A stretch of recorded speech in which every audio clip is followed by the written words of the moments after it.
Selamat datang kembali dalam penjelajahan mendalam kita. Kali ini kita punya materi menarik nih dari Anda. Bab 14.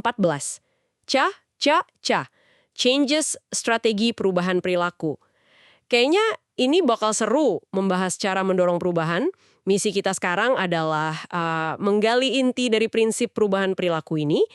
Dan ini yang penting, memahami gimana validasi jadi kunci dalam proses itu. Sumber ini pakai studi kasus yang unik banget, seekor kucing liar berkaki 3. Jujur, saya langsung penasaran nih, gimana ceritanya seekor kucing bisa ngajarin kita prinsip psikologi yang berlaku buat manusia. Kedengarannya agak, gimana ya, menantang tapi menarik. Mari kita bedah bareng-bareng. Siap? Kita mulai dari awal bab ini deh. Dari cerita penulisnya yang nekat menyelamatkan seekor kucing liar banget katanya, terus dikasih nama Sparrow Baggins. Ini bukan cuma cerita soal nyelamatin hewan, tapi jadi kayak laboratorium pribadi penulis buat nguji prinsip behaviorism. Bayangin aja kucingnya saking takutnya sampai ngerusak kamar mandi tempat dia sembunyi. Wah, ini jelas bukan tugas yang gampang. Justru itu ya. Makanya cerita ini kuat banget. Ini bikin prinsip behaviorisme yang abstrak jadi terasa praktis dan bisa kita pahami. Seringnya kan kita lebih gampang lihat mekanisme perilaku di hewan dulu sebelum coba diterapkan ke manusia yang lebih rumit. Yang menarik lagi, penulisnya sendiri padahal latar belakangnya psikologi klinis ngaku kalau ini tuh susah banget. Ini kayak sinyal buat kita semua, termasuk Anda, bahwa ada pelajaran berharga di sini meskipun awalnya mungkin kelihatan sulit. Oke, mari kita bedah strategi yang dipakai penulis yang dijelasin di bab ini. Mulai dari dasarnya dulu ya, pengkondisian atau conditioning. Ada 2 jenis kan ya. Pertama, pengkondisian klasik yang lebih ke respon otomatis, nggak sadar gitu. Betul. Contohnya, si Sparrow ini pelan-pelan belajar kalau penulis itu bukan ancaman, tapi sumber makanan, sumber rasa aman, asosiasi gitu ya. Iya, asosiasinya terbentuk pelan-pelan. Tapi fokus utama buat perubahan perilaku yang disengaja, kayak yang penulis mau buat Sparrow, itu jatuhnya ke pengkondisian operan. Nah, ini soal belajar lewat konsekuensi dari perilaku sadar kita. Disinilah alat-alat utamanya bekerja. Coba kita lihat alat-alatnya satu persatu pakai contoh si Sparrow ini. Yang pertama disebut pembentukan atau shaping. Ini maksudnya bukan ngarep perubahan drastis langsung jadi gitu kan? Oh, sama sekali bukan. Shaping itu seni ngasih penguatan buat langkah-langkah kecil menuju perilaku akhir yang kita mau. Nggak mungkin kan ngarep Sparrow yang liar gitu tiba-tiba mau digendong? Penulis harus, gimana ya, merayakan kemajuan sekecil apapun. Mungkin awalnya cuma kasih hadiah makanan gitu pas Sparrow nggak kabur waktu dia masuk ruangan. Terus, naik lagi. Pas Sparrow berani deket dikit. Tiap langkah kecil ini diperkuat, pelan-pelan ngebentuk perilaku yang lebih jinak. Dulu ada alat yang paling sering kita dengar nih, penguatan positif, positive reinforcement. Kasih hadiah buat perilaku baik, gitu ya sederhananya. Secara umum iya, kasih sesuatu yang enak setelah perilaku yang kita mau muncul, biar kemungkinan perilaku itu diulang lagi jadi lebih besar. Makanan itu contoh paling jelas buat Sparrow. Tiap dia nunjukin tanda nggak agresif atau mau dekat, dapat imbalan. Tapi, ada catatan penting di sini yang sering salah paham. Ini nih yang ditekankan di bab ini. Katanya hadiah itu belum tentu sama dengan penguatan. Hadiah baru jadi penguatan kalau terbukti efektif mengubah perilaku itu. Kalau saya puji tapi perilakunya nggak berubah, ya pujian itu bukan penguatan namanya. Persis. Efektivitasnya itu kuncinya. Nah, terus ada strategi buat ngurangin perilaku yang nggak kita inginkan. Kepunahan atau extinction. Ini bukan hukuman loh ya, tapi lebih ke ngilangin bensin yang selama ini bikin perilaku buruk itu jalan terus. Contohnya pas Sparrow bersikap agresif atau mendesis gitu. Tepat sekali. Penulis coba strategi ngabain aja beberapa perilaku agresif itu. Tapi ya pakai pelindung dong, kayak sarung tangan tebal. Idenya, kalau desisan atau cakaran nggak ngasilin reaksi apa-apa yang mungkin dianggap Sparrow perhatian, ya lama-lama perilaku itu bakal berkurang karena nggak menguntungkan lagi buat dia. Tapi ini butuh sabar banget dan konsisten. Dan terakhir ada hukuman, punishment. Kasih konsekuensi negatif buat ngurangin perilaku. Tapi kok kayaknya bab ini hati-hati banget ya soal ini. Hati-hati banget, mereka merujuk ke ahli kayak Alan Kasdan. Bab ini nekenin kalau hukuman itu sebaiknya jadi pilihan terakhir, dipakai seminimal mungkin dan harus ringan aja. Kenapa? Soalnya hukuman, apalagi kalau keras atau sering, bisa banyak efek samping negatifnya, bikin takut, ngerusak hubungan, bahkan bisa ngajarin agresi. Penulisnya berusaha keras banget ngehindarin hukuman fisik ke Sparrow, fokus utamanya tetap di penguatan perilaku yang positif. Oke. Sejauh ini kita ngomongin prinsip yang mungkin udah nggak asing buat yang pernah coba ngelatih hewan peliharaan. Tapi, nah disinilah bab ini bikin lompatan konsep yang menarik banget. Ngehubungin semua ini ke pengalaman manusia dan spesifiknya ke konsep validasi. Gimana nyambungnya tuh? Ini dia intinya. Penulisnya sadar kalau prinsip-prinsip behaviorisme ini shaping, reinforcement, extinction, itu nggak cuma berlaku buat tindakan fisik yang kelihatan. Prinsip ini juga bekerja di dunia dalam kita. Pikiran, emosi, keyakinan kita. Dan di ranah manusia, ada satu jenis penguatan yang, wah, kuat banget. Validasi. Validasi sebagai penguatan. Maksudnya gimana?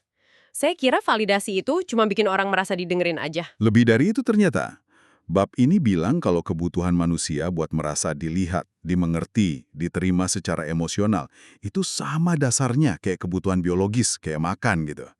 Pas kita merasa divalidasi perasaan kita diakui, pengalaman kita dipahami, itu kayak ngaktifin pusat hadiah di otak kita.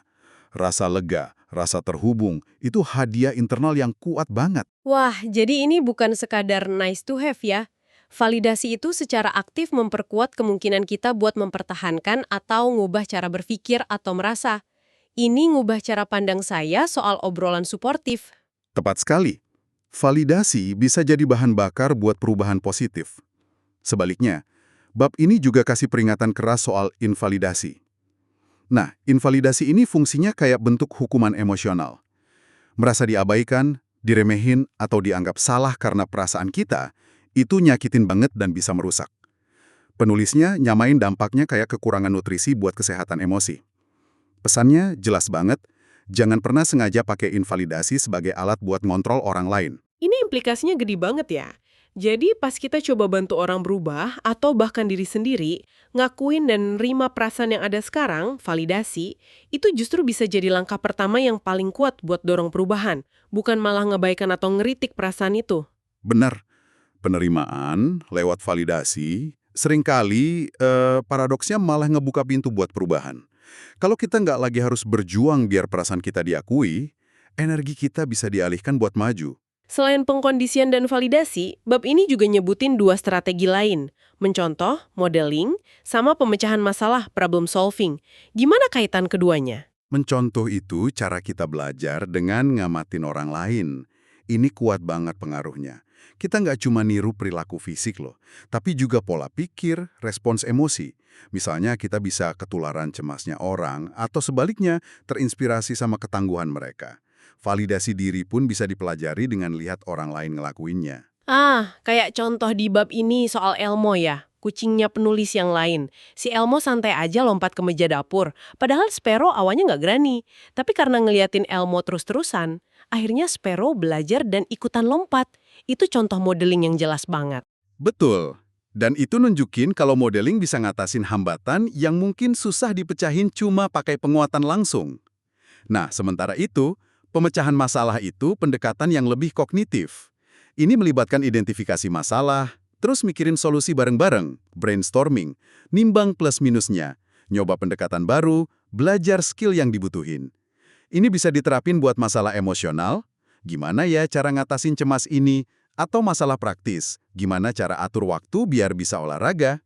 Tentu ada batasannya juga ya. Penulisnya ngaku dia nggak bisa pakai pemecahan masalah buat ngedamain Sparrow sama Elmo. Ada hal-hal yang emang di luar kendali kita. Pengakuan batasan itu penting. Nggak semua strategi cocok buat semua masalah. Fleksibilitas itu jadi kunci. Oke. Setelah kita bedah semua ini, kayaknya perlu dirangkum nih intisarinya dari perjalanan bareng Sparrow ini. Apa sih pelajaran paling mendasar yang perlu Anda sebagai pendengar bawa pulang dari bab 14 ini? Saya rasa ada 3 poin krusial yang ditekankan penulis di akhir bab ya. Pertama, jangan anggap behaviorisme itu cuma buat ngelatih hewan atau ngubah perilaku luar aja. Prinsip dasarnya, shaping, Reinforcement, extinction itu berlaku juga buat dunia dalam kita. Pikiran negatif bisa diperkuat tanpa sadar, sama kayak keberanian kecil bisa dibentuk lewat penguatan positif, termasuk validasi diri. Menarik. Kedua, dan ini mungkin yang paling bisa mengubah cara pandang kita. Validasi itu nutrisi emosional yang fundamental. Jangan pernah raguin kekuatannya, baik pas kita kasih ke orang lain atau pas kita butuhin buat diri sendiri. Kalau Anda merasa validasi nggak mempan, kemungkinan besar itu belum nyentuh inti kebutuhannya atau belum cukup konsisten aja. Ini bukan basa-basi, ini mekanisme perubahan yang nyata. Jadi penting banget ya. Banget. Ketiga, realitasnya adalah perubahan itu kompleks dan nggak pernah ada jaminan, bahkan dengan strategi terbaik sekalipun. Faktor biologi, sejarah hidup kita, lingkungan, semuanya ikut berperan. Jadi sambil kita terapin prinsip-prinsip ini, kita juga perlu nerima keterbatasan. Kadang, penerimaan kondisi saat ini, acceptance, itu sendiri adalah bentuk perubahan yang paling dibutuhin dan, ironisnya, malah bisa buka jalan buat perubahan lebih lanjut nanti. Kita perlu fleksibel dan adaptif. Kayaknya dua-duanya jalan bareng. Paham mekanisme perilaku, plus nguasain seni validasi, terus terapin dengan sadar kalau semua itu kompleks dan ada batasnya. Luar biasa. Rasanya eksplorasi kita dari bab 14 ini ngasih banyak banget bahan renungan ya, soal gimana kita nyikapi perubahan, baik yang kecil maupun besar. Hubungan antara prinsip perilaku dasar sama kekuatan validasi ini benar-benar ngebuka mata sih. Iya, perpaduannya itu yang penting. Paham mesin perubahan perilaku, kayak shaping, reinforcement, terus kita isi pakai bahan bakar berupa validasi pengakuan mendalam akan pengalaman manusia. Ini ngasih kita perangkat yang jauh lebih manusiawi dan efektif. Sebagai penutup nih, saya mau kasih satu pertanyaan buat Anda renungkan. Terinspirasi dari mantra yang diadopsi penulis di akhir bab. Manusia itu rumit dan diatur oleh prinsip-prinsip dasar perubahan. Dua hal ini kan kayaknya berlawanan ya, kompleksitas sama aturan dasar. Gimana kalau Anda coba pegang kedua gagasan ini barengan? Gimana perspektif ini bisa ngubah cara Anda ngadepin tantangan perubahan dalam hidup? Baik pas coba ubah diri sendiri, atau pas interaksi sama orang lain yang lagi berjuang. Terima kasih sudah menyimak penjelajahan kita kali ini. Sampai jumpa di kesempatan berikutnya ya.